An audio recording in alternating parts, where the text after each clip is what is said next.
ক্ষমতাচ্যুত শেখ হাসিনার ছেলে সজীব ওয়াজেদ জয়কে অপহরণ করে হত্যার ষড়যন্ত্রের মামলায় খালাস পেয়েছেন সাংবাদিক শফিক রেহমান। ২৭ মে মঙ্গলবার সাজার বিরুদ্ধে খালাসের রায় ঘোষণা করেন ঢাকার চতুর্থ অতিরিক্ত মহানগর দায়রা জজ তারিক এজাজ। খালাস পেয়ে তাৎক্ষণিক প্রতিক্রিয়ায় প্রধান বিচারপতি বেগম খালেদা জিয়া ও জুলাই আন্দোলনকারীদের প্রতি কৃতজ্ঞতা প্রকাশ করেন শফিক রেহমান। তিনি বলেন, সুদীর্ঘ ৯ বছর পরে সত্য প্রতিষ্ঠিত হয়েছে। আমি আন্তরিক ধন্যবাদ ও প্রশংসা প্রকাশ করছি মাননীয় বিচারকবৃন্দকে।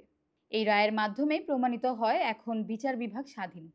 সজীব ওয়াজেদ জয়কে অপহরণ করে হত্যার ষড়যন্ত্রের মামলায় গ্রেপ্তার হওয়ার পর ২০১৬ সালে ৫ মাস কারাগারে থাকতে হয়েছিল শফিক রেহমানকে। জামিনে মুক্তি পাওয়ার পর ২০১৮ সালে যুক্তরাজ্যে চলে যান তিনি।